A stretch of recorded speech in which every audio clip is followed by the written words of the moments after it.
कैसे हो बच्चों? तो स्टार्ट करते हैं आज हमारा next lecture structure of atom पे, एटॉमिक स्ट्रक्चर पे। तो हमने चैप्टर को लगभग सब कवर कर ही लिया है। हम इलेक्ट्रॉनिक कन्फिग्रेशन देख रहे थे, है ना। और पहले लगभग हमने 12 एलिमेंट्स का इलेक्ट्रॉनिक कन्फिग्रेशन देख लिया था। मैंने आपको ऑर्बिटल डायग्राम बना के भी बताए थे कि किस तरह से हम इनमें इलेक्ट्रॉन्स भरेंगे। जैसे एक आधा एग्जाम्पल फिर से रिवाइज कर लेते हैं। जैसे मैं सोडियम की बात करता हूँ, तो सोडियम में किस तरह इलेक्ट्रॉन होंगे। तो अपन सबसे पहले बना देते हैं 1s, फिर 2s, फिर क्या आएगा 2p, फिर क्या आ जाएगा 3s। 1s में कितने इलेक्ट्रॉन है? 2 इलेक्ट्रॉन है। अगर 2 इलेक्ट्रॉन है तो 2 भर दो, 1 2। तो 2s में कितने हैं? 2 2 भर दीजिए। इसमें कितने आएंगे? 6 आएंगे। 2 2 4 2 6। इधर कितना आएगा? 1। ठीक है, तो बड़ा सिंपल सा हिसाब है भाई। लगभग 11 इलेक्ट्रॉन है, इस तरह से भरे जाएंगे। ठीक है, तो पहले तो एक काम करते हैं, फर्स्ट 30 एलिमेंट्स में इलेक्ट्रॉन्स वगैरह फिल करना सीख लेते हैं। उसमें कुछ एक्सेप्शंस भी आएंगे, उनके पीछे क्या लॉजिक है मैं वो भी आपको समझाऊंगा। ठीक है, तो अब 12 के हो गए थे, आज हम नेक्स्ट वालों के देखते हैं। तो नेक्स्ट एल्यूमिनियम है भाई। एल्यूमिनियम में देखो 1s 2s 2p 3s और 3p। 1s में कितने इलेक्ट्रॉन है? 2 है। 2s में भी 2 है। 2p में भी, 2p में कितने हैं? 6 हैं। इस तरह से भर देंगे। ठीक है, और 3p में कितने हैं? सॉरी, 3p में एक ही इलेक्ट्रॉन है तो एक ही इलेक्ट्रॉन आएगा, आ गया। अब इसी तरह सब में लगभग 2p6 तक का जो कन्फिग्रेशन है वो सब में सेम ही रहेगा। मतलब अपने को 1s 2s और 2p इसमें इलेक्ट्रॉन जितने हैं जिस तरह के वो फिल करने ही करने हैं। तो जो फर्क है जहाँ पे उन्हीं को फिल करते हैं ना बच्चों। 3s को देखो, 3s में कितने इलेक्ट्रॉन आएंगे? 2 हैं। और p में कितने आएंगे? 2, 1 और 2। ठीक है, ऐसे ही आप देख लो फॉस्फोरस के लिए, तो 3s में कितने इलेक्ट्रॉन आएंगे? 2 आ जाएंगे। और 3p में कितने हैं? 3 है। अगर 3 इलेक्ट्रॉन है तो तीनों को ऊपर की तरफ के स्पिन के हिसाब से अरेंज करना है। ठीक है, फिर 3s और 3p देखो, 3s में कितने इलेक्ट्रॉन है? यहाँ पे 2 है। 3p में कितने हैं? 4 है। तो पहले 3 इस तरह से भर दो, फिर चौथे इलेक्ट्रॉन को यहाँ ले आओ ऑपोजिट स्पिन के साथ। ठीक है, फिर इसके बाद देखो 5 इलेक्ट्रॉन्स होंगे। ठीक है, ये एलिमेंट्स अपने को फर्स्ट 30 एलिमेंट्स याद होने चाहिए बच्चों, है ना। Aluminium, silicon, phosphorus, sulphur, chlorine, है ना। तो अपन ने सल्फर का लिख दिया, अब मैं क्लोरीन का लिख रहा हूँ। तो क्लोरीन के टाइम क्या होगा? क्लोरीन में कितने इलेक्ट्रॉन है? p में 5 है। तो 5 कैसे भरेंगे? 1 2 3, पहले ऊपर की स्पिन की तरफ भरते जाएंगे, फिर ठीक है उसके बाद नीचे की तरफ, है ना। इसके बाद p पूरा भर जाएगा इसमें। नेक्स्ट वाले आर्गन में p पूरा भर जाएगा, 1 2 3, यह 4 और 5 और 6। ठीक है, अब क्या करेंगे? अब आगे चलते हैं। तो इसमें इन सब में देखें बच्चों, तो 1s 2 से लेके 3p6 तक सबका कन्फिग्रेशन क्या है? सेम है। तो हम एक काम करते हैं भाई कि हम जो 4s और ये है इनको ही देखते हैं। ठीक है, इसके 4s में कितना इलेक्ट्रॉन आएगा? 1, है ना। इसके 4s में कितने इलेक्ट्रॉन आएंगे? 2 आ जाएंगे। इसके 4s में कितने इलेक्ट्रॉन आएंगे? 2। अब अगला इलेक्ट्रॉन है वो कहाँ भेजेंगे? d में। d में कितने ऑर्बिटल होते हैं भाई? d में कितने ऑर्बिटल होते हैं? 5 होते हैं। 1 2 3 4 और 5। तो इसमें 1 इलेक्ट्रॉन आ जाएगा। इसी तरह से इसमें 1 इलेक्ट्रॉन बढ़ेगा, 1 इलेक्ट्रॉन बढ़ेगा तो इसमें 2 हो जाएंगे। इसमें और 1 इलेक्ट्रॉन बढ़ेगा तो 1 इलेक्ट्रॉन और बढ़ा दो। इधर 1 है, 2 है और कितने हो जाएंगे? 3। ठीक है, तो जो सेम है उसको अपन बार बार लिखने की बजाय जहाँ पे जो चेंज आ रहा है उसको ही लिखेंगे। ठीक है, वैसे मैंने आपको बता दिया है कि ये इसी तरह फिल किए जाएंगे। अगर आप बोलो तो इसके भी यहाँ देख लेते हैं एक एग्जांपल। 1s पहले लिख दो, फिर 2s आ जाएगा, फिर 2p आ जाएगा, फिर 3s आ जाएगा और फिर 3p आ जाएगा। ये सब आपको पूरे भरने हैं। ये है 1s 2s, है ना। इन सब में पूरे इलेक्ट्रॉन भरने हैं। अगर इलेक्ट्रॉन पूरे ही भरने हैं फिर तो कोई टेंशन है ही नहीं। पर भरने का जो ऑर्डर है, इलेक्ट्रॉन फिल करने का जो सीक्वेंस है, उसको बार बार चेंज या डिस्टर्ब नहीं करेंगे। इसी तरह इस सीक्वेंस में फिल करना है। ठीक है भाई, अब इसके बाद देखो आगे वालों पे चलते हैं। ठीक है, तो अपन ने लास्ट में कहाँ तक फिल कर दी भाई? अपन ने फिल कर दिया 23 तक, है ना। 23 के बाद कौन आएगा? 24।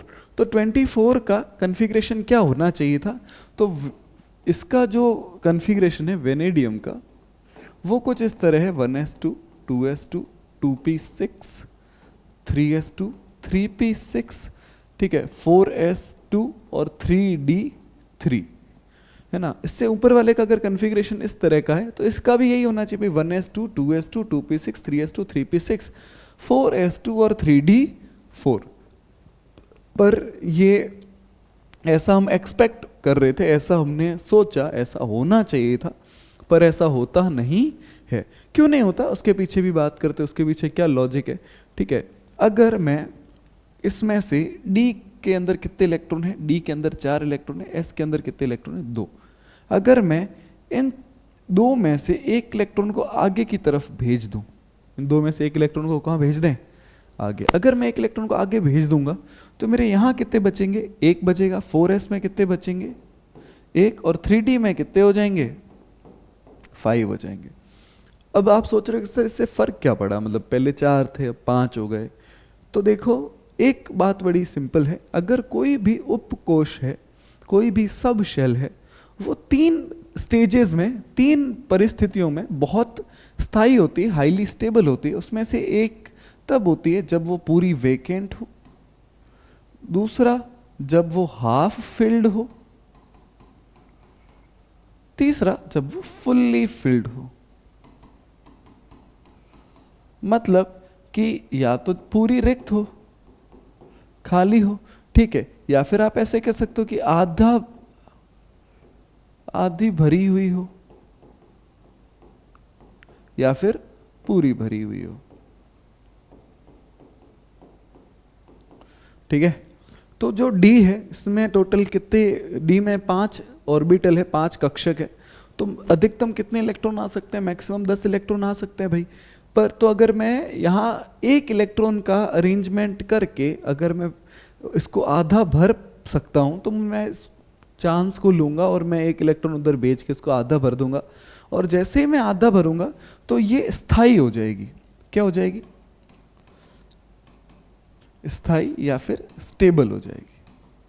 और अगर ये स्टेबल है, स्टेबल होने से क्या होगा कि भाई इसकी स्टेबिलिटी बाकियों के कंपैरिजन में ज़्यादा हो जाएगी, तो एक इलेक्ट्रॉन का अरेंजमेंट करने से इसकी स्टेबिलिटी बढ़ गई।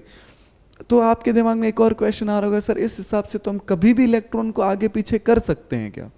कहीं पर भी नहीं कर सकते, ये सिर्फ अपन यहीं पे करते हैं ना, और आगे हायर एलिमेंट्स में भी ऐसा होगा, पर मतलब इसकी शुरुआत अपने 24 क्रोमियम से ही होती है, फिर आगे कॉपर में भी ऐसा ही होगा। अब ये ऐसा क्यों हुआ, ऐसा यहीं पे क्यों हुआ? क्योंकि जो अपने 3D और 4s, 3D उपकोश और 4D उपकोश, 3D सबशेल और 4D सबशेल में जो एनर्जी गैप होता है वो बहुत ज़्यादा नहीं होता, मतलब उसमें जो एनर्जी, ऊर्जा का जो अंतर है वो बहुत ज़्यादा नहीं होता। तो इससे क्या होता है कि यहाँ के इलेक्ट्रॉन यहाँ जा सकते हैं और यहाँ के इलेक्ट्रॉन यहाँ आ सकते हैं, मतलब ये इलेक्ट्रॉन्स आपस में एक्सचेंज हो सकते हैं, उनका आदान प्रदान हो सकता है। इसके फलस्वरूप या इसके एज ए रिजल्ट क्या होगा कि इलेक्ट्रॉन एक दूसरे को एक्सचेंज करके एक दूसरे की स्टेबिलिटी बढ़ाने में हेल्प करेंगे, ठीक है। तो जैसा अपने यहाँ देखा ऐसा ही हम कॉपर के टाइम भी देखते हैं। कॉपर का एटॉमिक नंबर होता है 29। कितना होता है? 29। अब 29 में देखो, 29 में क्या होगा कि भाई इलेक्ट्रॉन फिल करते हैं, इलेक्ट्रॉन फिल करेंगे तो क्या तरीका होगा, 1s में कितने आएंगे, 2 आएंगे, 2s में कितने आएंगे, 2 आएंगे, p में कितने आएंगे, 2p में 6 आएंगे, 3s में कितने आएंगे, 2 आएंगे, 3p में कितने आएंगे, 6 आएंगे, 4s में कितने आएंगे, 2 आएंगे, ठीक है। तो यहाँ तक जब अपन ने यहाँ तक फिल किए तो 18 हो गए। कितने हो गए? 18। फिर पीछे कितने बचे? 11। अगर 11 बचे तो पहले किसको भरना है? 4s को। उसके बाद किसको भरना है? 3d को। तो 4s के अंदर कितने भरूंगा? 2। 3d के अंदर कितने भरूंगा? बच गए 9। 4s में अधिकतम 2 आते हैं, 2 भर दिए, बच फिर भी कितने बच गए? 9 बच गए। वो कहाँ चले जाएंगे? 3d में चले जाएंगे। अब ये तो हमारा एक्सपेक्टेड था, पर क्या यहाँ का एक इलेक्ट्रॉन यहाँ भेजेंगे तो कोई फर्क पड़ेगा क्या? हाँ पड़ेगा। तो इससे 3D उपकोश या 3D सबशेल है वो पूरी भर जाएगी। पूरी भर जाएगी तो इसका मतलब कि 4s में अगर मैं 1 रखता हूँ तो 3D में कितने हो जाएंगे? 10 हो जाएंगे। तो 10 होने से ये पूरी भर जाएगी। तो ये एक्चुअल कन्फिग्रेशन है किसका? क्रोमियम का और कॉपर का। मतलब क्रोमियम और कॉपर अपने यूजुअल जो है मतलब बाकी सब के कंपेरिजन में थोड़ा अलग इलेक्ट्रॉनिक कन्फिग्रेशन दिखाएंगे, ठीक है। बाकी सब वही नॉर्मल जो फॉलो करते हैं वही करेंगे। इन दोनों के केस में एक एक इलेक्ट्रॉन 4s उपकोष का 4s सब शेल का 3D में भेजेंगे और 3D में भेजने के बाद हम इस तरह से कॉन्फ़िगरेशन बताएंगे, ठीक है। तो क्रोमियम में पूरा भर जाएगी, सॉरी आधी भरेगी सब शेल 3D, और 4s में सॉरी और कॉपर के टाइम पूरी भर जाएगी, ठीक है। तो क्रोमियम कॉपर का अलग से याद रखेंगे, उसके अलावा जो बच गए वो अपने यहाँ है, ठीक है। 25 पे मैंगनीज आएगा, वो नॉर्मली फॉलो करेगा क्योंकि उसमें जब s में 2 इलेक्ट्रॉन है तब ये 3D पूरा भरा हुआ ही है, तो ये कुछ अलग एबनॉर्मल नहीं दिखाएगा। इसके बाद आएगा आयरन, तो आयरन में भाई 1 इलेक्ट्रॉन और बढ़ा दो तो 3D5 क्या बन जाएगा 3D6, ठीक है। फिर कोबाल्ट है, कोबाल्ट आएगा तो कोबाल्ट में क्या हो जाएगा, 1 इलेक्ट्रॉन बढ़ेगा किसमें 3D में 7 हो जाएंगे, फिर एक और बढ़ जाएगा 3D8, और इसके बाद मैंने कॉपर को स्किप कर दिया, क्या लिख दिया यहाँ पे, सीधा मैंने जिंक लिखा, क्योंकि कॉपर का हमें पता है, कॉपर जो है 29 जो है उसका कन्फिग्रेशन क्या होगा 1s2 2s2 2p6 3s2 3p6 4s1 3d10, ठीक है भाई। तो इस तरह से अपने पहले 30 एलिमेंट्स के इलेक्ट्रॉनिक कन्फिग्रेशन हो गए। इन सब के नाम याद रखना भाई, खास करके 21 22 23 24 25 26 27 28 29 और 30। स्कैंडियम,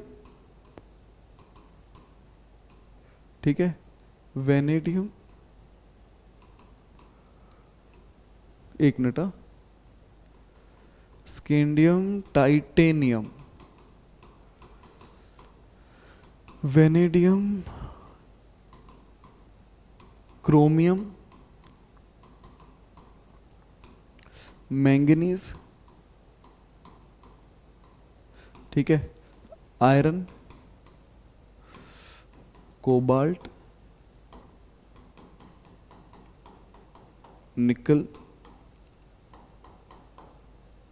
कॉपर, जिंक, ठीक है। इन सब के सिंबल आपको पता है, स्कैंडियम का सिंबल SC, टाइटेनियम का TiV, Cr, Mn, Fe, Co, Ni, Cu, Zn, ठीक है। तो यहाँ पे जो मैंने जब लिखवाए हैं तो यहाँ पे अपने नाम नहीं है, सिंबल है, ठीक है।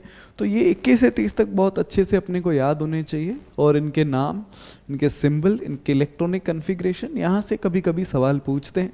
और 2 अपने एक्सेप्शन केस है, उसमें से एक कौन है, क्रोमियम है, और दूसरा कौन है, कॉपर है। तो इनका थोड़ा खास ध्यान रखेंगे क्योंकि यहाँ से सवाल पूछने के चांस बढ़ जाते हैं।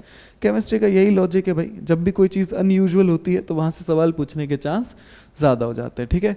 अब देखो भाई कन्फिग्रेशन हम कैसे लिखेंगे।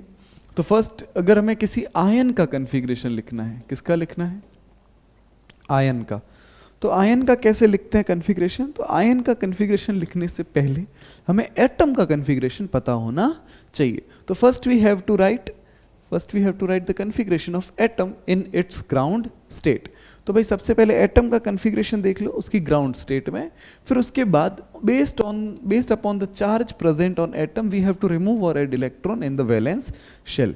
अब अगर मेरे पास उसके ऊपर जो भी चार्ज है +1 +2 -1 -2, उस हिसाब से मैं जो उसकी वैलेंस शेल है या जो सबसे बाहर वाला जो उपकोष है, बाह्यतम उपकोष है, उसके अंदर या तो इलेक्ट्रॉन में ऐड करूंगा, जोड़ूंगा, या फिर मैं वहां से इलेक्ट्रॉन रिमूव करूंगा या हटाऊंगा, ठीक है।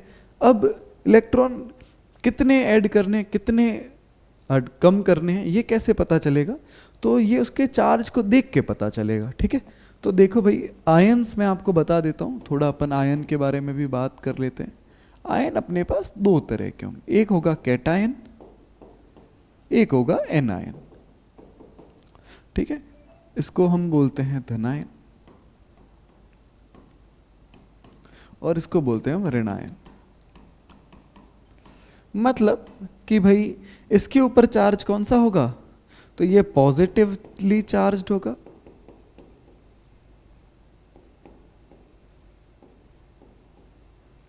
ये पॉजिटिवली चार्ज्ड होगा, और ये जो होगा ये नेगेटिवली चार्ज्ड होगा।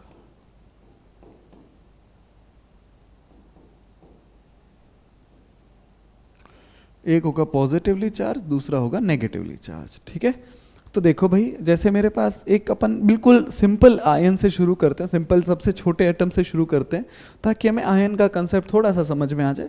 जैसे मैंने बोला मेरे पास एक है हाइड्रोजन, ठीक है। हाइड्रोजन के पास क्या होता है बच्चों, हाइड्रोजन का जो एटॉमिक नंबर होता है वो होता है 1 और मास नंबर भी होता है 1, ठीक है। इसकी परमाणविक संख्या कितनी होती है 1, और परमाणविक जो इसका द्रव्यमान है वो कितना होता है 1 होता है। इसका मतलब इसके अंदर एक है अपने पास प्रोटॉन और एक ही है अपने पास इलेक्ट्रॉन, ठीक है।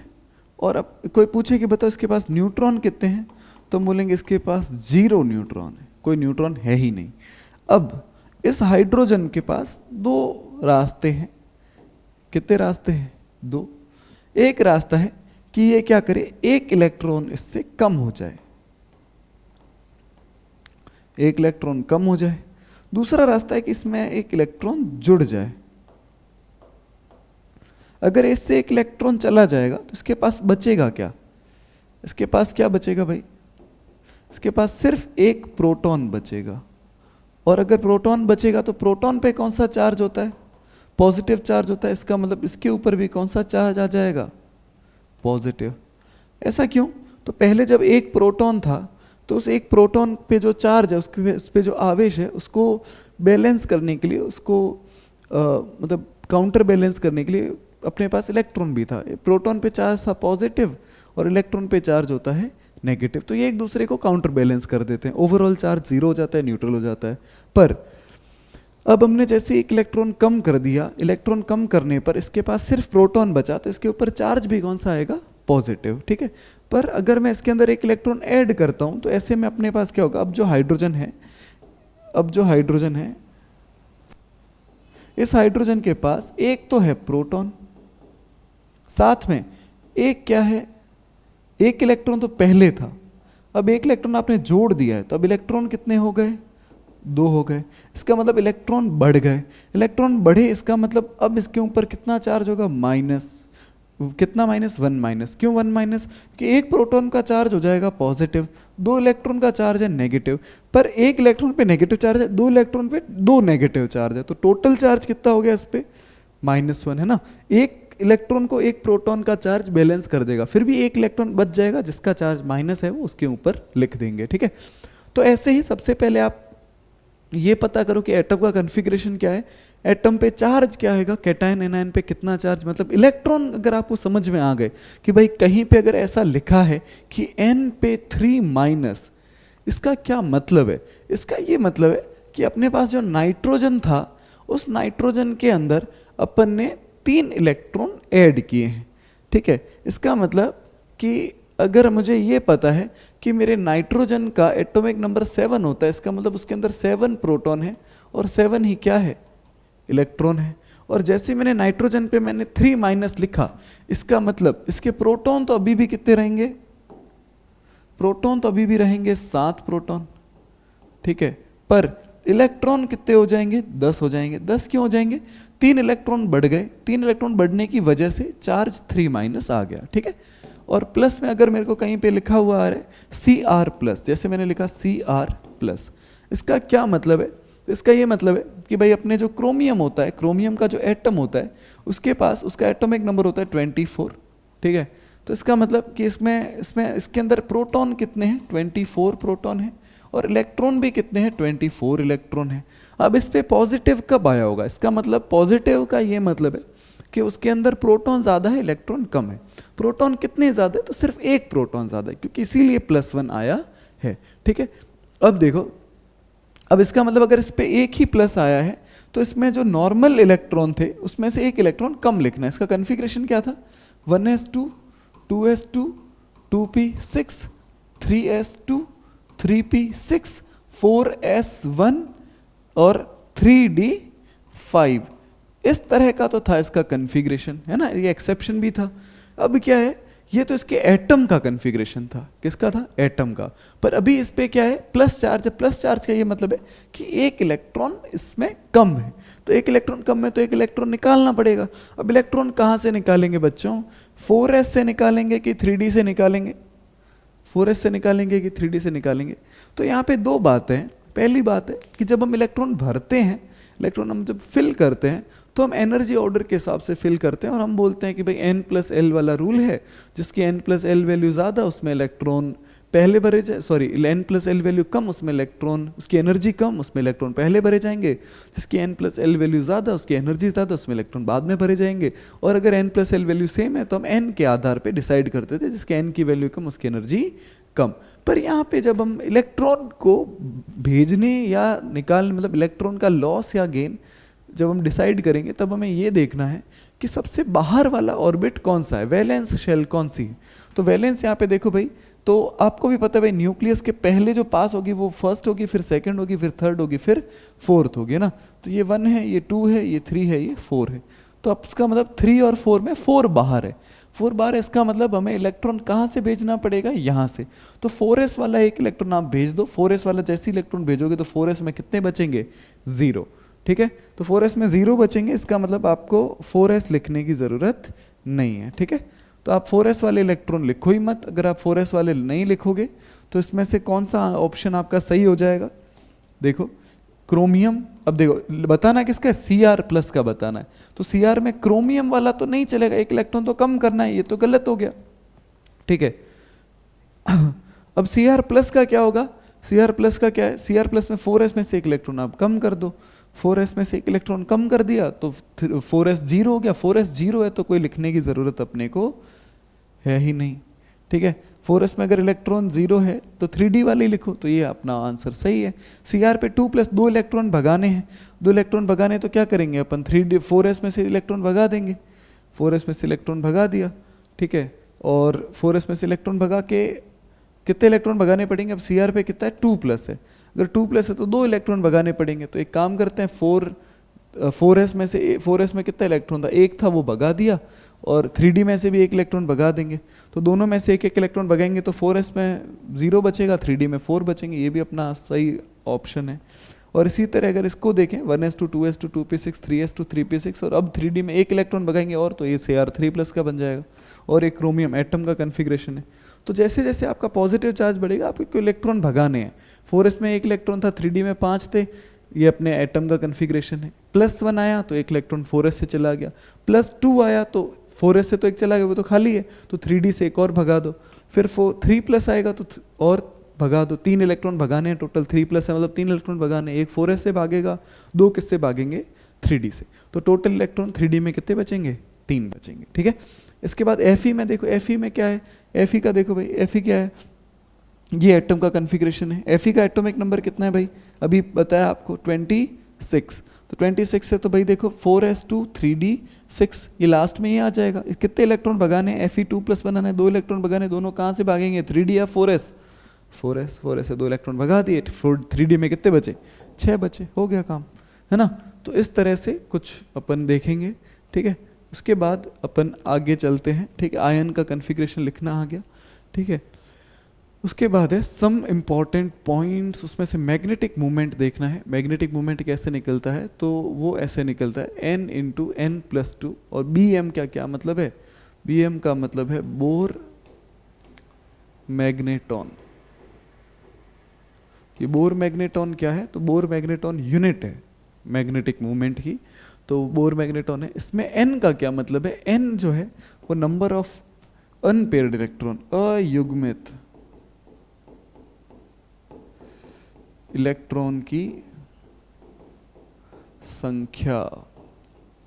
चेक करें कि अनपेयर्ड इलेक्ट्रॉन कितने होंगे किसमें। चलो एक एग्जांपल से 2 एग्जांपल करते हैं। ठीक है, एक मैंने लिखा Cr+, दूसरा मैंने लिखा Fe2+, है ना।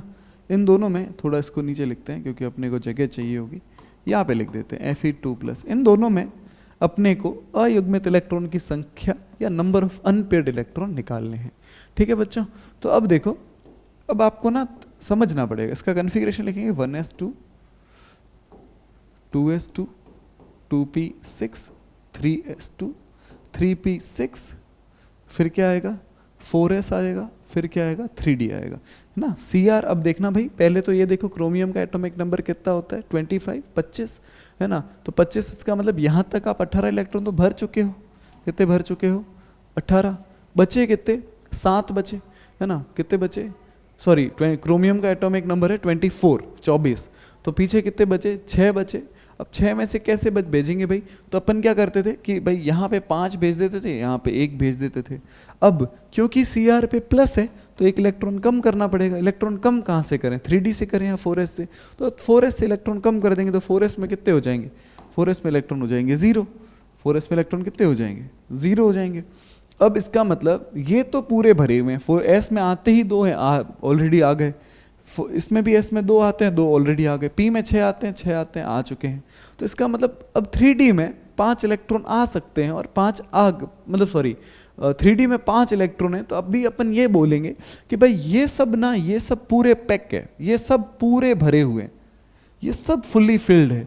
p में 6 आ सकते हैं, ऑलरेडी है। s में 2 आ सकते हैं, ऑलरेडी है। इसका मतलब कि अपने को लास्ट वाले ही देखने हैं, उसमें भी ये तो पूरा खाली है और ये है, ये आधा भरा हुआ है। तो इसमें से सिर्फ अपन लास्ट के ही जो उपकोष है या फिर जो ऑर्बिटल है उनका ही, उनको उनके कक्षक ही बनाएंगे, उनके ऑर्बिटल ही ड्रॉ करेंगे। तो ये है अपना 4s, ये क्या है? 3d। तो 4s में कोई इलेक्ट्रॉन है क्या? नहीं है। 3d में है, कितने हैं? 5। तो पहले इस तरह से ऊपर की तरफ भरते हुए चलेंगे तो 5 इलेक्ट्रॉन सब में आ गए, है ना। अपन ने देखा था भाई हुंड का जो नियम था, Hund's rule of maximum multiplicity, यही कहता था कि भाई जो इलेक्ट्रॉन है वो इस तरह से भरने हैं कि पहले सब में एक एक इलेक्ट्रॉन भरना है, उसके बाद अगर इलेक्ट्रॉन बच जाते हैं तो फिर दोबारा से भरेंगे ना। तो ये इलेक्ट्रॉन भरने का तरीका है। अब बताओ इसमें कितने इलेक्ट्रॉन है? अयुग्मित कितने हैं? ये भी अयुग्मित है, ये भी है, ये भी है, ये भी है, ये भी है।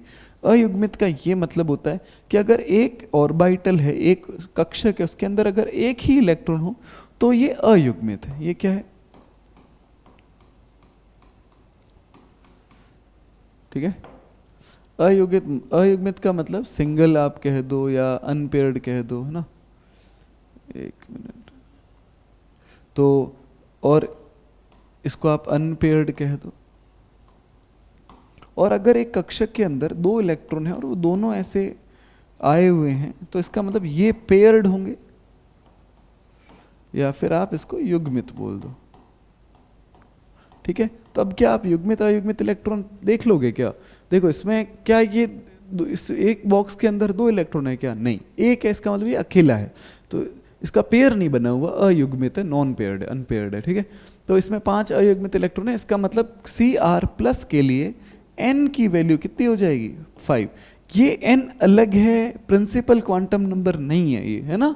ऐसे मत सोचना कि सर ये तो अपने प्रिंसिपल क्वांटम नंबर है, नहीं भाई, ये अनपेयर्ड इलेक्ट्रॉन की संख्या है। अब देखो मैग्नेटिक मोमेंट को स्मॉल m से लिखते हैं, कई बार म्यू से भी लिखते हैं। ठीक है। तो ऐसे में अगर मैं एक छोटा सा एग्जांपल करते हैं कि कैलकुलेट मैग्नेटिक मोमेंट,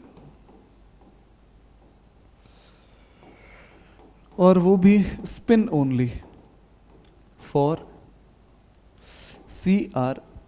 ठीक है। तो ये कैसे निकलेगा? तो आप Cr+ का सबसे पहले कॉन्फ़िगरेशन लिख लो। तो ये आ गया 1s2 2s2 2p6 3s2 3p6 4s0 3d5। अब जब आप इसने बताया तो आपने बोला कि भाई अपन सिर्फ बनाएंगे यहाँ पे क्या, बोर्ड पे क्या बनाएंगे?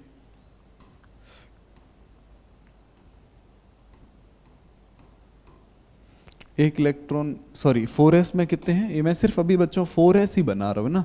आप ऐसे समझ सकते हो कि भाई इससे पहले आर्गन का लिख दिया मैंने, उसके बाद में सिर्फ 4s और 3d ही बना रहा हूँ। 4s में कोई इलेक्ट्रॉन नहीं है, 3d में कितने हैं? 5 है। ठीक है। तो इसके लिए n की वैल्यू कितनी हो जाएगी? 5 हो जाएगी। अयुग्मित इलेक्ट्रॉन की संख्या क्या हो जाएगी? 5। ठीक है। अब इसमें जब म्यू की वैल्यू मैं निकालूंगा तो उसका फॉर्मूला है √n × n+2। ठीक है। और पीछे यूनिट क्या है? पीछे इसकी यूनिट है बोर मैग्नेटॉन। तो म्यू बराबर कितना आ जाएगा? रूट में 5 × 5+2 बोर मैग्नेटॉन। तो रूट में 5 × 5+2 करेंगे तो रूट में आपके 5 × 7 हो जाएगा। इसका मतलब म्यू की वैल्यू कितनी आ जाएगी? रूट में 35 बोर मैग्नेटॉन। और इसको अगर आप कैलकुलेट भी करते हो तो आपके लगभग ये 5.92 करके कुछ 9294 ऐसी कुछ 5.9 ही अपन मान लेते हैं, 5.9 बोर मैग्नेटॉन आती है ना, क्योंकि √36 अपना 6 होता है, तो ये 6 से थोड़ी सी कम आएगी, है ना, √5.9 के आसपास वैल्यू आती है। तो ऐसे क्वेश्चन आ सकते हैं, ठीक है। ऐसा ही सेम सवाल, सेम टू सेम सवाल हम एक और आयन के लिए कर लेते हैं। मैं कोई भी कोबाल्ट पे 3+ लिख देते हैं, ठीक है, लिख देते हैं, ठीक है। अब कोबाल्ट पे अगर मैंने 3+ लिखा तो इसका क्या मतलब है? तो इसका ये मतलब है, सबसे पहले तो आप कोबाल्ट का कन्फिग्रेशन लिखो, 1s2 2s2 2p6 3s2 3p6 4s2 और 3d। कोबाल्ट का एटॉमिक नंबर क्या होता है भाई?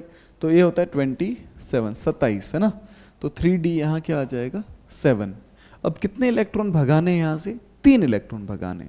अगर मुझे 3 इलेक्ट्रॉन भगाने हैं तो मैं क्या करूँगा कि 2 इलेक्ट्रॉन तो यहाँ से भगा दूंगा, 2 इलेक्ट्रॉन आप यहाँ से भगा दो, और आप क्या बोलोगे, एक मिनट, अपन एक काम करते हैं, यहाँ पे सिर्फ कोबाल्ट ही लिखते हैं ताकि कोबाल्ट का कन्फिग्रेशन हो जाए।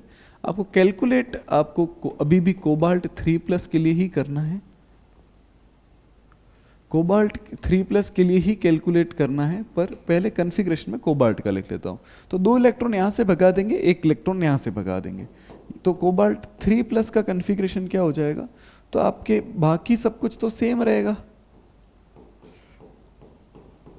बाकी सब कुछ क्या रहेगा? सेम रहेगा, पर 2 इलेक्ट्रॉन यहाँ से भाग जाएंगे तो इसमें बचेंगे 0 और 6 इसमें, और 1 इलेक्ट्रॉन यहाँ से भागेगा तो 3d में कितने बचेंगे? 6। अब देखो इन सब में, देखो ये तो पूरे भरे हुए, इनमें तो कोई चेंज हुआ ही नहीं है, तो जब इनमें चेंज नहीं हुआ तो इनको लिखने की जरूरत भी नहीं है। और इन सब में आप देख भी सकते हो भाई, पी उपकोष में मैक्सिमम 6 आते हैं, आए हुए हैं, एस में 2 आते हैं, आए हुए हैं। तो इसका मतलब अब आपको सिर्फ और सिर्फ कौन से ऑर्बिटल लिखने हैं? आप लिखो एक तो 4s और दूसरा लिखो 3d। वैसे 4s भी नहीं लिखेंगे तो भी कोई प्रॉब्लम नहीं है, क्योंकि 4s खाली ही है, पर 3d तो लिखना पड़ेगा। 3d में कितने इलेक्ट्रॉन है? 6 इलेक्ट्रॉन है, तो 6 इलेक्ट्रॉन में 5 पहले सीधे भर दो, फिर 1 इलेक्ट्रॉन को वापस आते हुए उल्टा भर दो, ठीक है। तो बताओ भाई अयुग्मित युग्मित, ये देखो ये दोनों युग्मित है क्या? ये पेयर्ड है ना, और ये जो 4 है ये चारों क्या है? अनपेयर्ड, ठीक है। तो बस n की वैल्यू क्या आ जाएगी? n की वैल्यू आ जाएगी 4, और n की वैल्यू 4 आएगी तो म्यू कितना आ जाएगा? रूट में n इंटू n प्लस 2, और पीछे क्या लग जाएगा? यूनिट बोर मैग्नेटॉन bm, ठीक है। तो म्यू कितना आ जाएगा? रूट में आप क्या लिख दो कि कितना n की वैल्यू 4 है, तो 4 इंटू 4 प्लस 2, और रूट में आप क्या आ जाएगा? 4 इंटू 6, रूट में 24 आएगा, और रूट में 24 लगभग अपने 4.9 के बराबर ही होता है, और पीछे यूनिट लग जाएगी बोर मैग्नेटॉन, ठीक है। तो ये इस तरह से अपन इस तरह के क्वेश्चन कर सकते हैं, ठीक है। तो मैंने आपको ये वाला पार्ट जो था समझा दिया है ना। अब हम 2 इम्पॉर्टेंट फिनोमिना के बारे में बात करते हैं, जिसमें एक है पैरामैग्नेटिक, दूसरा है डायामैग्नेटिक, ठीक है। अब सुनना भाई, यहाँ मेरी बात सुनो। अगर मेरे पास कोई आयन है तो उसमें 2 बातें हो सकती है। कितनी बातें हो सकती है? 2। कि हो सकता है कि अनपेयर्ड इलेक्ट्रॉन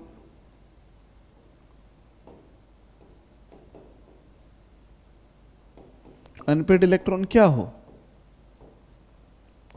प्रेजेंट हो, या फिर हो सकता है अनपेयर्ड इलेक्ट्रॉन, अनपेयर्ड इलेक्ट्रॉन को अयुग्मित इलेक्ट्रॉन बोलेंगे ना भाई, या फिर हो सकता है अनपेयर्ड इलेक्ट्रॉन क्या हो? एब्सेंट हो। प्रेजेंट हो ही ना। अगर अनपेयर्ड इलेक्ट्रॉन प्रेजेंट नहीं होंगे, एब्सेंट होंगे, तो n की वैल्यू कितनी हो जाएगी? 0। अनपेयर्ड इलेक्ट्रॉन 0, तो यहाँ पे n की वैल्यू क्या होगी? 0 नहीं होगी, है ना। n की वैल्यू 0 से क्या होगी? ज़्यादा होगी, है ना, या 1 होगी, 2 होगी, 3 होगी। तो इसका मतलब यहाँ पे जो म्यू होगा वो 0 नहीं आएगा, है ना। यहाँ पे अगर n की वैल्यू 0 नहीं है, n की वैल्यू अगर 0 नहीं है तो म्यू भी 0 नहीं आएगा, और म्यू अगर 0 नहीं आएगा तो इस तरह के आयंस को हम बोलते हैं पैरामैग्नेटिक आयंस। कौन से ions? Paramagnetic ions. Paramagnetic ions का क्या मतलब है कि वो आयंस जो मैग्नेटिक फील्ड लाइंस को, चुंबकीय क्षेत्रीय जो रेखाएं होती है चुंबकीय, उनको अपनी तरफ आकर्षित करते हैं या अट्रैक्ट करते हैं। तो पैरामैग्नेटिक का मतलब है कि जो अपनी तरफ आयंस मैग्नेटिक फील्ड लाइंस को अट्रैक्ट करे। ठीक है, इनका नाम याद रखना भाई, ये इनको अपन अनुचुंबकीय भी बोलते हैं। ठीक है, हिंदी में क्या बोलेंगे, ठीक है। और ये इसको अपन बोल देंगे, इस यहाँ पे देखो n अगर 0 है तो म्यू भी कितना आएगा 0। ठीक है, हम इसको बोल देंगे ये मैग्नेटिक फील्ड लाइंस को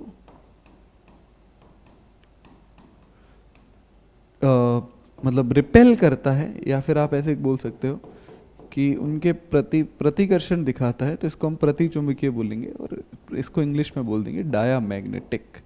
ठीक है, तो पैरामैग्नेटिक डायामैग्नेटिक आपको अगर पता करने को बोले तो अपन पता कैसे करेंगे, तो पहले उसमें अनपेड इलेक्ट्रॉन पता करो, अगर प्रेजेंट है तो पैरामैग्नेटिक होगा, नहीं है तो डायामैग्नेटिक होगा। प्रतिचुंबकीय तब होगा जब अयुग्मित इलेक्ट्रॉन की संख्या 0 होगी, और अगर अयुग्मित इलेक्ट्रॉन की संख्या 0 के अलावा कुछ भी है 1 2 3 4 कोई भी हो, तो उन सभी केस में अपने ये जो चुंबकीय प्रकृति है वो कैसी हो जाएगी, अनुचुंबकीय। ठीक है, तो आई थिंक आपको इसमें कोई दिक्कत नहीं होगी, है ना। तो देख लो, ये मैंने आपको बता दिया, दोज स्पीसीज विच कंटेन्स 1 और मोर देन 1 अनपेड इलेक्ट्रॉन, जिनमें एक या एक से ज़्यादा अनपेड इलेक्ट्रॉन होते हैं उनको हम क्या बोलते हैं, paramagnetic. Species which do not contain any unpaired electron, अगर अनपेड इलेक्ट्रॉन है ही नहीं तो हम उसको क्या बोल देंगे, डायामैग्नेटिक। पैरामैग्नेटिक डायामैग्नेटिक यही था भाई, आई थिंक आपको कोई इसमें डाउट नहीं होगा। अब देखो, तो इसके बाद क्या है भाई, इसके बाद अपना चैप्टर का जो लगभग सारा पार्ट कंप्लीट हो जाता है। ठीक है, कुछ मैं थोड़े बहुत आपको क्वेश्चंस करवा देता हूँ, है ना, ताकि अपने को पता चले कि भाई किस तरह के सवाल वगैरह आते हैं, है ना। और बस आपको क्वेश्चन अपन काफ़ी सारे करेंगे, अच्छी खासी प्रैक्टिस करेंगे, लगभग एटलीस्ट अपन 150 क्वेश्चन तो करेंगे ही, सो दैट कि आपको पूरा पता चले। इसमें अपन कुछ नीट के PYQs करेंगे, कुछ जेई मेंस के PYQs करेंगे। ठीक है, आज हम कुछ जेई मेंस ओरिएंटेड क्वेश्चंस कर लेते हैं। ठीक है, और अगर कुछ भी ऐसा मैं एक बार देख लूँगा, अगर कुछ भी छोटा मोटा कुछ टॉपिक बच गया होगा तो वो भी कवर कर लेंगे, और फिर अभी हम क्वेश्चन प्रैक्टिस की तरफ ही बढ़ेंगे। बाकी इस चैप्टर में लगभग अपन ने सब कवर कर लिया है। ठीक है, तो अब हम देख लेते हैं कि किस तरह के क्वेश्चन आपसे पूछे जाते हैं। ठीक है, यहाँ देखना भाई, एक सवाल है अपने पास कि द 10 वॉट बल्ब, ठीक है, emits waves of lambda equal to 3100 angstrom, find the number of photons emitted by the bulb in 10 seconds. ठीक है, तो समझते हैं भाई, करते हैं इसको, क्या मतलब है इसका, है ना। देखो, सबसे पहले अपने को पावर दी हुई है 10 वॉट। ठीक है, 10 वॉट का ये मतलब होगा 10 जूल पर सेकेंड। ठीक है, क्या आप हिंदी मीडियम वालों को सवाल समझ में आया क्या? एक बल्ब है जो इलेक्ट्रोमैग्नेटिक वेव्स, है ना, विद्युत चुंबकीय तरंगे उत्पन्न करता है, जिसका तरंग दैर्ध्य कितना दिया हुआ है, 31 को लैम्डा दिया हुआ है। ठीक है, इसका मतलब 1 सेकेंड के अंदर ये कितना 10 जूल एनर्जी प्रोड्यूस करता है। तो एनर्जी को अपन कितना मानेंगे, तो फॉर 1 सेकेंड, एक मिनट, फॉर 1 सेकेंड एनर्जी कितनी हो जाएगी, 10 जूल हो जाएगी। ठीक है, उसके अलावा लैम्डा आपको दिया हुआ है 3100 A0। आप इसको ऐसे भी लिख सकते हो, 3100 इंटू 10 की पावर -10, पीछे की यूनिट क्या आ जाएगी बच्चों, मीटर आ जाएगी ना। अब इसमें फॉर्मूला लगा देंगे, E is equal to hc by lambda. Energy कितनी दी हुई है, 10 दी हुई है। H कितना लेंगे, 6.6 इंटू 10 की पावर -34। ये कितना लेंगे, 3 इंटू 10 की पावर 8, है ना। लैम्डा कितना ले लेंगे, 3100 इंटू 10 की पावर -10। इसको सॉल्व कर लेंगे, कैसे करेंगे, 6.6 है ना, इंटू यहाँ क्या आ जाएगा 3, अपॉन में आ जाएगा 3 और मैं क्या करता हूँ, 10 की पावर, ये 100 है, 100 को मैं क्या करता हूँ 10 की पावर 2 लिख देता हूँ। ठीक है, और 10 की पावर -10 मेरे पास पहले से है, और ऊपर मेरे पास क्या है 10 की पावर -34 है और यहाँ 10 की पावर 8 है। तो 10 की पावर -34 और 10 की पावर 8 को अगर मैं सॉल्व करूँगा तो पावर जब बेस कॉमन होता है तो पावर्स आपस में ऐड हो जाती है, ठीक है। तो 34 में से ये आप माइनस कर दो तो आपके माइनस का 26 बचेगा। अब आप क्या करो, इन दोनों को भी इसी तरह सॉल्व करेंगे तो 10 की पावर -8 बचेगा, -8 को आप ऊपर भेज दीजिए तो 6.6 इंटू 3/31 इंटू 10 की पावर ऊपर है -26, ठीक है, प्लस का 26 और ये आपके माइनस का 26 और ये ऊपर जाएगा तो 10 की पावर 8 हो जाएगा। इसको आप सॉल्व कर दो और 6.6 इंटू 3 से मल्टीप्लाई आप करोगे तो आपको लगभग वैल्यू कितनी मिल जाएगी 20/3 इंटू 3, लगभग 20/31 आपके ये हो जाएगा। और 10 की पावर आपकी कितनी बचेगी, 10 की पावर आपके बच जाएगी -18, ठीक है। तो ऐसा कुछ आपके आंसर आ जाएगा, ठीक है। अब इसमें से क्योंकि सब्जेक्टिव क्वेश्चन था तो इसमें आपको एग्जैक्ट आंसर निकालना, मतलब आप न्यूमेरिकल आंसर कोई ऑप्शन होता तो हम टिक कर देते जो इसके वैल्यू के क्लोज होता, बट क्योंकि कुछ सब्जेक्टिव क्वेश्चन में आपको फॉर्मूला कैसे रखना है, वैल्यू पुट कैसे करनी है, आंसर कैसे आएगा, उसके बारे में ज़्यादा अपन ध्यान दे रहे थे, इसलिए अपन इसको इस तरह से किया, ठीक है। बाकी आप 20/31 का डिवाइड दे देना, उस हिसाब से आपको आंसर मिल जाएगा, ठीक है। अब देखो इसके बाद क्या है, अब ये कह रहा है कि कितने फोटोन से एमिट करेगा। ये अपने पास क्या आ गया बताओ भाई, ये अपने पास आ गई एनर्जी जो 10 जूल्स थी, ठीक है। यहाँ से अपन ने अच्छा ओके सॉरी, ये अपन ने सारी वैल्यू कैलकुलेट कर ली। अब अपन को एक मिनट, हाँ, इसमें अपन ने ये सारी कैलकुलेशन कर ली पर अपन यहाँ पे ध्यान नहीं दिया अपन ने, है ना, कि 10 सेकंड के अंदर कितनी फोटोन्स एमिट होंगे, ठीक है।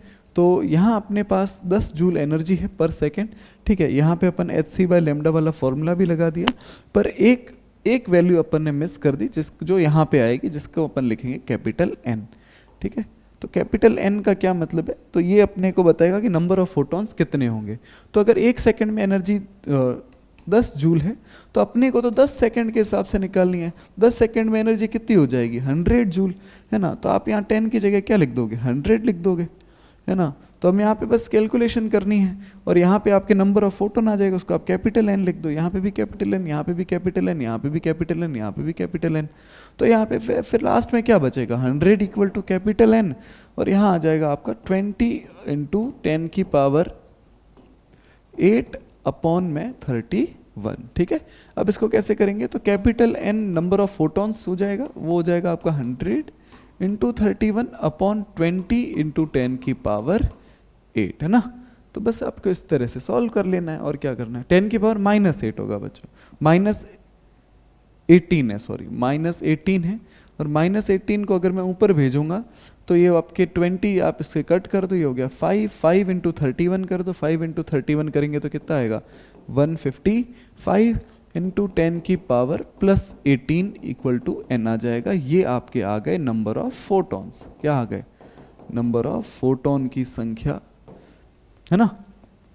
तो कैसे नंबर ऑफ फोटोन निकालने के लिए कौन सा फॉर्मूला यूज किया, E इक्वल टू Nhc/λ या E इक्वल टू Nhν। ये दो फॉर्मूला मैंने आपको प्लांक्स क्वांटम थ्योरी में, प्लांक के क्वांटम सिद्धांत में पढ़ाए थे, है ना।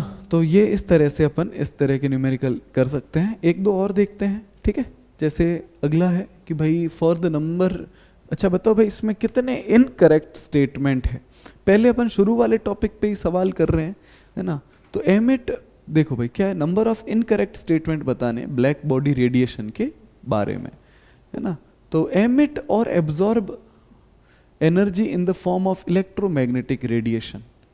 तो ये कह रहा है कि जो एनर्जी जो एमिट या एब्जॉर्ब होगी, जो ऊर्जा या तो शोषित होगी या फिर ऊर्जा का जो निकास होगा या रिलीज होगी एनर्जी, वो दोनों किस फॉर्म में होगी, इलेक्ट्रोमैग्नेटिक रेडिएशन के फॉर्म में होगी। हाँ यही सच है भाई, जब एनर्जी रिलीज होती है या एब्जॉर्ब होती है तो वो इलेक्ट्रोमैग्नेटिक रेडिएशन की हेल्प से होती है, तभी हम वहाँ पे एनर्जी का फॉर्मूला भी लगाते हैं, E इक्वल टू hc/λ या फिर E इक्वल टू hν। तो ये फॉर्मूला इलेक्ट्रोमैग्नेटिक रेडिएशन के ही तो है ना। Frequency distribution of the emitted radiation depends upon temperature. Frequency distribution जो होता है रेडिएशन का, वो किसके ऊपर डिपेंड करता है, टेम्परेचर के ऊपर। कैसे डिपेंड करता है? तो अपन ने दो तरह के ग्राफ बनाए थे, है ना, ये टेम्परेचर T1 के लिए था, ये टेम्परेचर T2 के लिए था, है ना। तो अगर दोनों ग्राफ अलग अलग बने थे तो वो दोनों ग्राफ एक दूसरे से अलग क्यों थे? किस बेसिस पे अलग थे? टेम्परेचर के बेसिस पे। टेम्परेचर अलग अलग था तो ग्राफ भी अलग अलग था। तो इसका मतलब ये भी ग्राफ, ये भी लाइन सही है, ये भी लाइन सही है। At a given temperature the frequency, sorry the intensity versus frequency passes through a maximum value, है ना। देखो भाई, जब इस ग्राफ को हम बनाते हैं तो ये ग्राफ में एक मैक्सिमम वैल्यू मिलती है जिसको अपन मैक्सिमा कहते हैं, ठीक है। वो दोनों में ही मिलेगी किसी भी टेम्परेचर पे। इंटेंसिटी, ये ग्राफ है ही किसका? ये आपका इंटेंसिटी वर्सेस फ्रीक्वेंसी का ग्राफ है, तो उसमें आपको एक मैक्सिमा वैल्यू मिलेगी, ठीक है। ये भी लाइन ठीक है। The maximum of the intensity versus frequency curve at higher frequency is at higher temperature compared to at the lower temperature. देखो इन दोनों में से टेम्परेचर ज्यादा कौन सा होगा? T1, तो इसका मैक्सिमा ज्यादा आएगा, हाई वैल्यू आएगी। इसमें T2 में टेम्परेचर कम है तो मैक्सिमा की वैल्यू लो आएगी। तो फ्रीक्वेंसी ज्यादा तो इंटेंसिटी भी ज्यादा, ठीक है, और फ्रीक्वेंसी कम तो इंटेंसिटी भी कम। और टेम्परेचर के हिसाब से हायर टेम्परेचर के लिए पीक हायर आएगी, लोअर टेम्परेचर के लिए पीक लोअर आएगी। तो चारों स्टेटमेंट सही है। इसमें कितने इनकरेक्ट स्टेटमेंट है? 0 है, ठीक है। स्टेटमेंट वाले क्वेश्चंस को थोड़ा ध्यान से करना होता है हमें, न्यूमेरिकल वगैरह हो जाता है, उसमें ज़्यादा दिक्कत आती नहीं है, ठीक है। चलो यहाँ पे एक ग्राफ भी है। According to wave particle duality of matter by de Broglie, which of the following graph represents the appropriate relation between wavelength and the momentum of electron? कोई बात नहीं भाई, लैम्डा के फॉर्मूला लिख दो, H/P, H/mv, H/√2m KE। यहाँ पे जो ग्राफ बन रहा है वो किसके किसके बीच में बन रहा है? वो बन रहा है लैम्डा और पी के बीच में। और लैम्डा और पी एक दूसरे के इन्वर्सली प्रोपोर्शनल होते हैं। कैसे होते हैं? Inversely proportional. अगर एक दूसरे के इन्वर्सली प्रोपोर्शनल है तो क्या होगा? लैम्डा अगर बढ़ेगा तो पी की वैल्यू कम होगी, लैम्डा कम होगा तो पी की वैल्यू बढ़ेगी। इनमें देखें तो लैम्डा बढ़ाने पर पी की वैल्यू बढ़ रही है, यहाँ पे भी लैम्डा बढ़ाने पर पी की वैल्यू बढ़ रही है। तो ये ग्राफ तो सीधे ही गलत हो गए, ठीक है। इसके बाद है लैम्डा और पी एक दूसरे के इन्वर्सली प्रोपोर्शनल होते हैं, और लैम्डा और 1/p ये तो गलत है भाई। क्यों? तो lambda is directly proportional to 1/p, inversely proportional to p। Inversely है तो इसका मतलब अपना जो फर्स्ट ऑप्शन है वही सही है, ठीक है। तो इसके बाद देखते हैं भाई अगला क्वेश्चन ना, कुछ थोड़ी एक दो और देखते हैं। ये अपने स्पेक्ट्रल लाइन वाला क्वेश्चन है, ठीक है। क्या है इसमें कि spectral line will be observe for 2x से 2py तक अगर कोई ट्रांजिशन होगी तो क्या स्पेक्ट्रल लाइन दिखेगी क्या? ये 2px से 2py का क्या लॉजिक है? जैसे मेरे पास ये एक p ऑर्बिट है, p उपकोश है जिसमें इसका नाम है 2px, इसका क्या नाम है 2py, इसका नाम है 2pz, ठीक है। इन तीनों की जो ऊर्जा होगी, इन तीनों की जो एनर्जी होगी, इन तीनों की सेम एनर्जी होगी। एनर्जी क्या होगी? या फिर आप कह सकते हो समान ऊर्जा स्तर हो। अगर ऊर्जा स्तर इन तीनों का सेम है तो यहां इलेक्ट्रॉन का ट्रांजिशन स्पेक्ट्रल लाइन नहीं दिखेगी।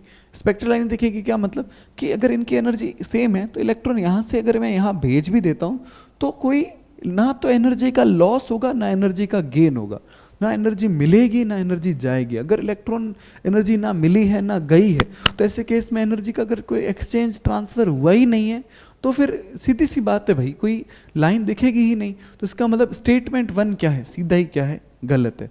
स्टेटमेंट 1 क्या है आपके? रॉन्ग।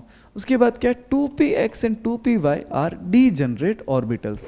2px और 2py डीजेनरेट का क्या मतलब होता है? जिनकी एनर्जी सेम होती है। तो ये दोनों डीजेनरेट है, और डीजेनरेट है ही, डीजेनरेट ऑर्बिटल्स है, ये बिल्कुल सही बात है। तो स्टेटमेंट 2 जो है वो अपना सही है। Both statement 1 and 2 are true, गलत बात है। 1 एंड ट्रू दोनों फॉल्स, ये भी गलत है। 1 is true, second is false, ये भी गलत है। तो इसका मतलब लास्ट वाला जो ऑप्शन है वो सही है ना। स्टेटमेंट 4 में क्या है? स्टेटमेंट 1 इज फॉल्स हमने बोला, 2 इज ट्रू ये भी हमने अभी चेक किया, ठीक है। अब देखना भाई तो calculate the total number of electron in d subshell, d subshell, d subshell. अभी निकालते हैं, देखो अभी वैसे खैर आपको पता ही होगा, अभी अपन थोड़ी देर पहले ही वो कवर करके आए हैं, बट फिर भी देखो एस पी डी और एफ, इसके लिए एल की वैल्यू देखो 0 1 2 3, डी के लिए एल की वैल्यू कितनी हो गई 2 हो गई, है ना। तो number of electron in subshell is equal to 2 into L, एक मिनट एक काम करते हैं, L इंटू एल प्लस 1, ठीक है, इसको अपन 2 से क्या कर देंगे, मल्टीप्लाई कर देंगे, ठीक है। तो चेक करते हैं भाई कितने इलेक्ट्रॉन आएंगे इसमें, तो 2 यहाँ पे 2 इंटू 2 प्लस 1, है ना, कितने होंगे भाई बताओ। तो अच्छा ऐसे नहीं, ये फॉर्मूला नहीं लगेगा, एक मिनट में आपको बताता हूँ कौन सा फॉर्मूला लगेगा। देखो भाई किसी भी सबशेल में अगर आपको इलेक्ट्रॉन निकालने हैं तो हम कैसे निकालेंगे, देखो तो इसमें सबसे पहले देखते हैं कि L की वैल्यू तो 2 आ गई, ml की वैल्यू क्या आएगी, है ना। तो ml की वैल्यू जो होती है वो होती है -L से लगा के +L तक। कहाँ से कहाँ, -L से लगा के +L तक। और ये हमें बताएगी कि हमारे जो ऑर्बिटल होंगे या कक्षक होंगे वो कितने होंगे, ठीक है। तो कक्षक कितने होंगे, तो -2 से लगा के +2 तक। इसका मतलब -2 भी होगा, -1 भी होगा, 0 भी होगा, +1 भी होगा और +2 भी होगा। अगर ये सब है इसका मतलब कि भाई 5 टोटल कक्षक बनेंगे, -2 -1 0 +1 और +2। अगर कक्षक कितने हैं 5 है, तो इलेक्ट्रॉन कितने होंगे, number of electron will be 2 into number of orbital, 2 into number of orbital, और number of orbital कितने हैं 5, तो इलेक्ट्रॉन कितने आ जाएंगे 10 इलेक्ट्रॉन आ जाएंगे, 10 इलेक्ट्रॉन अपना सही आंसर हो जाएगा, ठीक है। अब देखो ये ऐसा क्यों हुआ भाई, इसके पीछे लॉजिक बड़ा सिंपल है। तो पहले आप ऑर्बिटल वगैरह निकाल दो, अगर आपको ऐसे याद नहीं रहता है तो मैं आपको एक बहुत बढ़िया तरीका बताता हूँ, ठीक है। आप क्या करो, आप ऐसे देखो S P D F G और H, अपन आगे भी चल लेते हैं, कोई दिक्कत वाली बात है ही नहीं। आप क्या करो, इनमें ऑर्बिटल याद कर लो। ऑर्बिटल कैसे याद करोगे, इसमें होगा 1, इसमें होंगे 3, इसमें होंगे 3, इसमें होंगे 5, इसमें होंगे 7, इसमें होंगे 9, इसमें होंगे 11। ऑर्बिटल अगर याद है, कक्षक अगर याद है, तो इलेक्ट्रॉन कितने होंगे, इलेक्ट्रॉन इसके डबल, एक के डबल कितने हो गए 2, 2 के डबल 6, 6 के डबल 3 के डबल 6, 6 के 5 के डबल 10, 7 के डबल 14, 9 के डबल 18, इसके डबल 22। तो आपसे कोई भी बोले तो आप इस तरह से कर सकते हो, ठीक है भाई, याद रहेगा ये, कोई दिक्कत इसमें नहीं, पक्का, ठीक। तो इस तरह से अपन कर सकते हैं।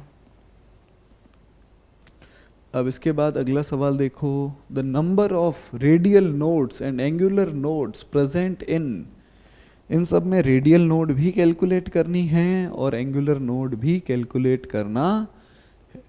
रेडियल नोड कितनी होंगी, इन सब में n और l की वैल्यू लिखते हैं फटाफट। देखो n बराबर 2, l बराबर 0, n बराबर 2, l बराबर 1। ये l कहाँ से मिल रहा है, S P D F 0 1 2 3, ठीक है। L की वैल्यू इनकी याद रखना भाई। तो P है तो L कितना हो जाएगा 1, N की वैल्यू कितनी है 3, L की वैल्यू कितनी है, D के लिए कितनी है 2, N की वैल्यू कितनी है 5, L की वैल्यू कितनी है, L की वैल्यू P के लिए कितनी हो जाएगी 1। अब देखो भाई, अब नोड निकालते हैं। नोड कितने होते हैं भाई, नोड कितने तरह के होते हैं 2, नोड कितने तरह के होते हैं 2, एक होते हैं कोणीय, एक होते हैं त्रिज्य, ठीक है। कोणीय मतलब एंगुलर और त्रिज्य मतलब रेडियल।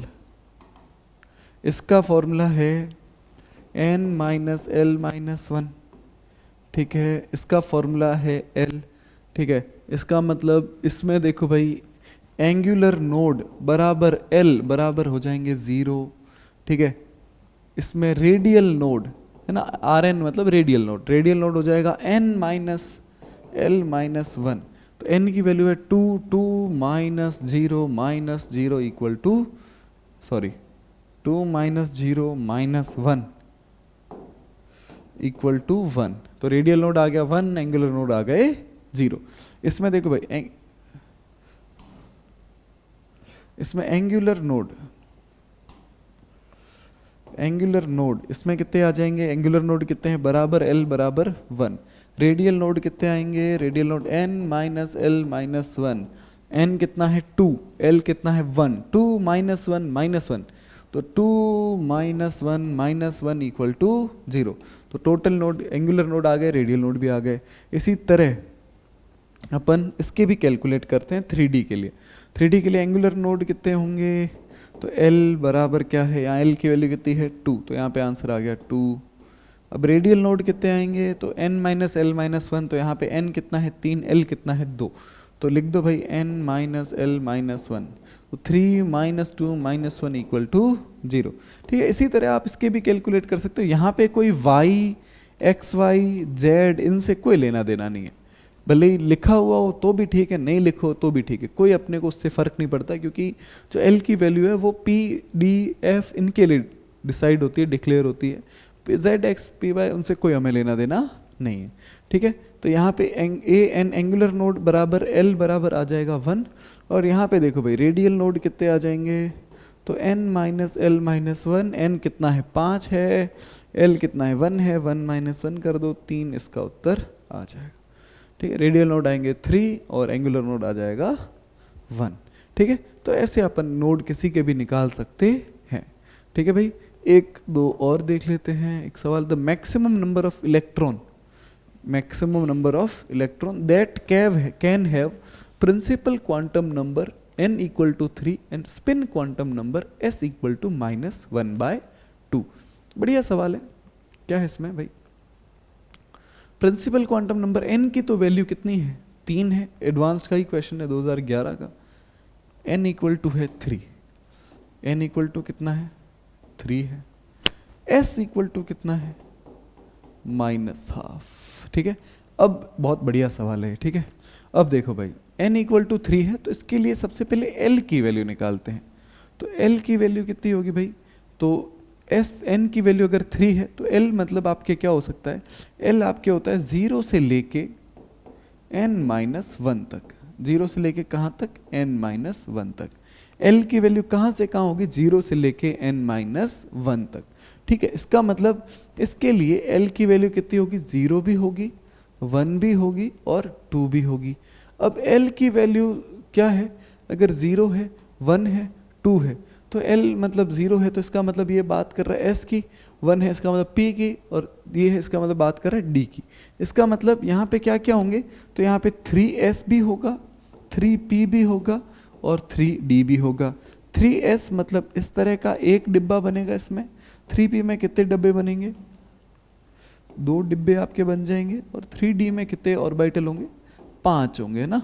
अभी अपन ने देखा थोड़ी देर पहले 1 2 3 और 4, 5 बन गए। अब इसमें देखो भाई, अगर मैं इलेक्ट्रॉन भरता हूँ, सभी में एक बार इलेक्ट्रॉन अपन भर देते हैं, 1 2 1 2 1 2 1 2 1 2 3 4 5 6 7 8 9 और 10। अब यहाँ पे दूसरी बात उन्होंने बोली कि स्पिन क्वांटम नंबर है वो कितना होगा, -12। स्पिन का मतलब चक्रण जो होगा, परिचक्रण जो होगा वो या इलेक्ट्रॉन ऊपर की तरफ होता है या नीचे की तरफ होता है। जब इलेक्ट्रॉन ऊपर की तरफ होता है तो हम स्पिन मानते हैं 1/2, और जब इलेक्ट्रॉन नीचे की तरफ होता है तो हम स्पिन मानते हैं -12, +12 और -12। तो -12 जो है इसके इलेक्ट्रॉन कितने हैं और +12 के इलेक्ट्रॉन कितने हैं। देखो भाई आधे हैं, टोटल के आधे तो ऊपर है, आधे कहाँ है, नीचे है, तो आधे गिन लेते हैं भाई। इसमें कितने इलेक्ट्रॉन आते हैं, टोटल 10 आते हैं, उसमें से 5 अपने यहाँ आधे हैं हो गए। इसमें देखो 5 गिन भी लो, नीचे 1 2 3 4 और 5, इसमें कितने हैं, 3 है। ठीक है, इसमें कितने हैं, 3 है। इसमें नीचे की तरफ कितने, 1 है। इनको आप आपस में जोड़ दो, आपका उत्तर आ गया। ठीक है, कितना आ गया भाई, 1 और 3 कितने हो गए, 4, 4 और 5 कितने हो गए, 9। इसका उत्तर क्या आएगा, 9, 9 इज द करेक्ट आंसर। ठीक है भाई, 9 इज द करेक्ट आंसर। ठीक है, सिंपल है। ठीक है, देखो एडवांस्ड के क्वेश्चन हमसे हो रहे हैं ना, तो इसका मतलब ठीक है। अब देखो एक और जेई एडवांस्ड का क्वेश्चन आ गया। क्या है question? The radius of which of the following orbit is same of first orbit of hydrogen atom. Hydrogen atom के जो फर्स्ट ऑर्बिट के बराबर किस एटम की रेडियस होगी, किस आयन की रेडियस होगी। तो सबसे पहले तो ये देखो भाई, हाइड्रोजन, हाइड्रोजन के लिए n कितना है 1, z कितना है 1, रेडियस क्या होनी चाहिए? बराबर होनी चाहिए। रेडियस का फॉर्मूला लगा दो, r इज इक्वल टू 0.529 है ना। तो और फिर यहाँ क्या आ जाएगा? z अपॉन n आ जाएगा, ठीक है, सॉरी n अपॉन z आ जाएगा, n स्क्वायर बाय z आ जाएगा, ठीक है, n स्क्वायर बाय z आ गया। अब देखो क्या करना है, आप बस वैल्यूज रखो, आगे बढ़ो, ठीक है। अगर हाइड्रोजन के लिए n की value for hydrogen n equal to 1 है, z इक्वल टू 1 है, तो हाइड्रोजन के लिए r क्या आ जाएगी? 0.529, 1 का स्क्वायर अपॉन 1 इक्वल टू ये आ गई आपके, और ये पीछे इसमें ये एंगस्ट्रॉम में होगी ना, ये आपके ए नॉट में होगी 0.529 ए नॉट है ना। इसका मतलब इसकी जो वैल्यू है 1 स्क्वायर अपॉन 1 की जो वैल्यू है वो कितनी आई?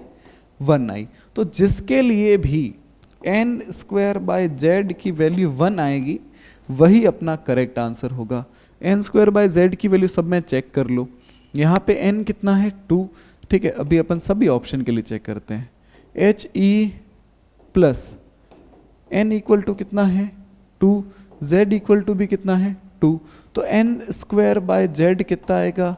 2 का स्क्वायर बाय 2, तो ये 1 नहीं है, तो ये ऑप्शन भी सही नहीं है, ठीक है, ये ऑप्शन अपने गलत हो गया। नेक्स्ट देखो भाई, Li प्लस के लिए देखो भाई, Li2 प्लस के लिए n कितना दिया हुआ है 2, z कितना होगा 3, तो n स्क्वायर बाय z की वैल्यू कितनी आएगी? देखो n है 2, 2 का स्क्वायर कर दो, 2 का स्क्वायर, z कितना है 3, तो ये भी 1 के इक्वल नहीं है, इसका मतलब ये वाला ऑप्शन भी सही नहीं है। इसके बाद इसके लिए देखो भाई, इसमें देखो लिथियम 2 प्लस के लिए n बराबर कितना है 3 है, z तो वैसे ही 3 होता है, तो इसमें देखो 3 का square, n square by z क्या होगा? 3 का स्क्वायर बाय 3, ये 1 के बराबर नहीं है, तो ये ऑप्शन भी नहीं है। इसका मतलब ऑप्शन तो यही सही होगा। चेक भी कर लेते हैं। बेरिलियम जो होता है, बेरिलियम अपने कितने दिए प्लस दिया हुआ है 3 प्लस, n की वैल्यू कितनी दी हुई है 2, z कितना दिया हुआ है, z इक्वल टू कितना होता है 4 है ना। तो n स्क्वायर बाय z देख लो, तो n की वैल्यू कितनी है 2 का क्या करेंगे स्क्वायर, z कितना लिखेंगे 4, 2 का स्क्वायर कितना होता है 4, नीचे भी क्या आएगा 4, कट के क्या हो जाएगा 1, तो इसका मतलब n स्क्वायर बाय z की वैल्यू कितनी आएगी 1 आएगी, ठीक है। तो बड़ी सरल सी बात है, कोई खास इसमें डिफरेंस तो है नहीं, है ना। तो आपको पता तो चली गया n square by z।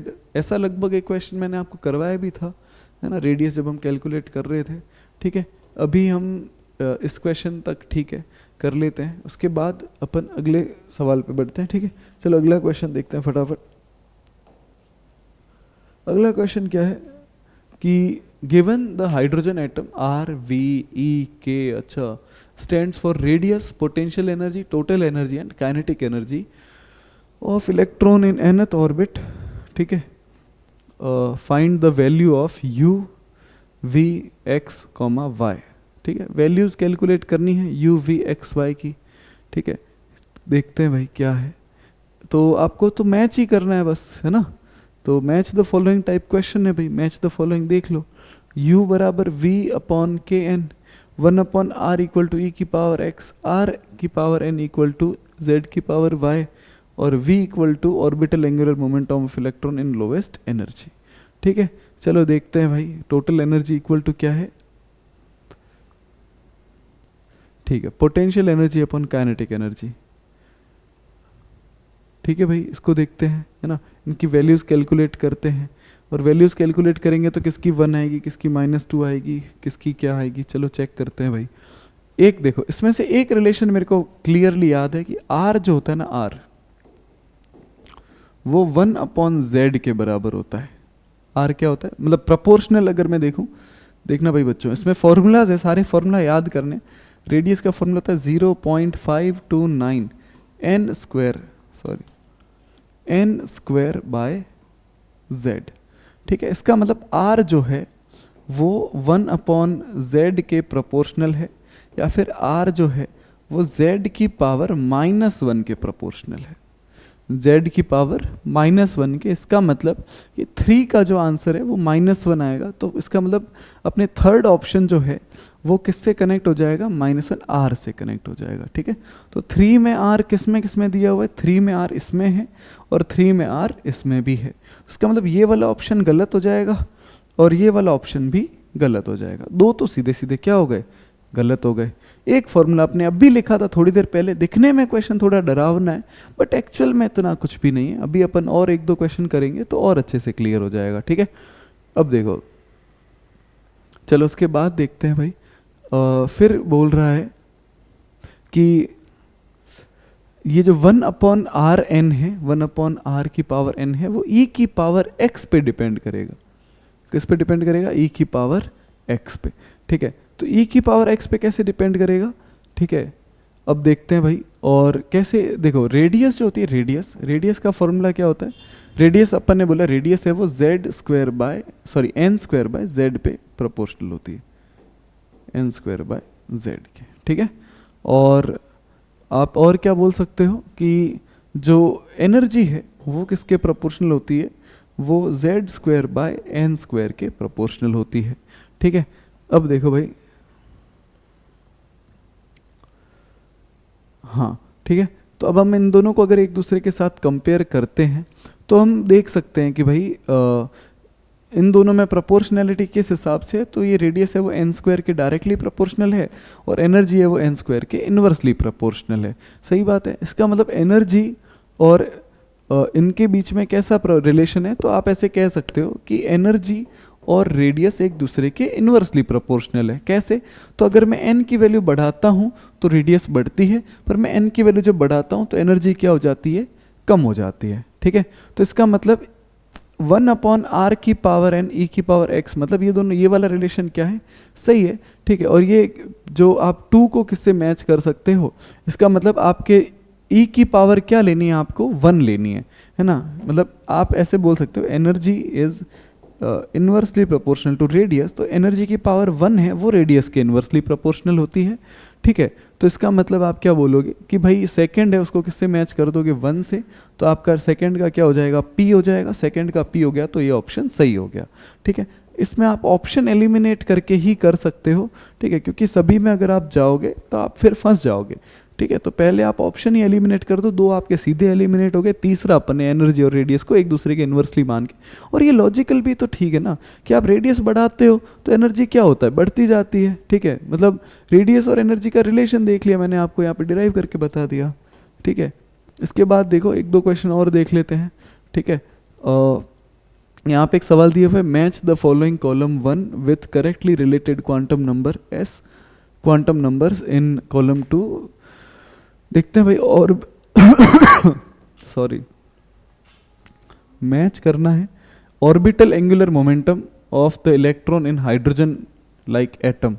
Orbital angular momentum, orbital angular momentum किस में होता है। ठीक है, दूसरा है hydrogen like atom wave function obeying Pauli's principle, ये किस में होता है।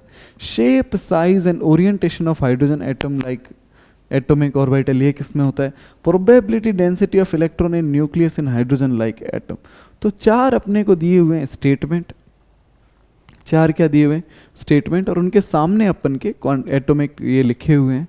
ठीक है, तो देखो भाई, सबसे पहले देखो, इधर है प्रिंसिपल क्वांटम नंबर, इधर है एजीमुथल क्वांटम नंबर, इधर है मैग्नेटिक क्वांटम नंबर, इधर इलेक्ट्रॉन स्पिन क्वांटम नंबर। ठीक है, तो देखो सबसे पहले हम ये चेक करते हैं कि भाई किस में क्या मैच होगा। तो ऑर्बिटल एंगुलर मोमेंटम है, उसके बारे में कौन आइडिया देता है। ठीक है, और उसके बाद इसके बाद इनके बारे में कौन आइडिया देता है। ठीक है, ये अपना n है, ये अपना क्या है, ml है। ठीक है, और ये क्या है अपने ये अपने L है, और ये क्या है ml है, और ये क्या है। ठीक है, ठीक है बच्चों, तो आप एक काम करो, आज इस क्वेश्चन को एक बार ट्राई करना, ठीक है। नेक्स्ट क्लास में हम इस क्वेश्चन को सॉल्व करके आगे मैं आपको कुछ और अच्छे क्वेश्चन करवाऊंगा। कुछ अच्छे क्वेश्चन अपन अच्छे लेवल के सवाल कर भी रहे हैं और भी करते रहेंगे, ठीक है। तो आज के लिए इतना ही करते हैं, बाकी अपन नेक्स्ट क्लास में मिलते हैं, ठीक है। Thank you very much.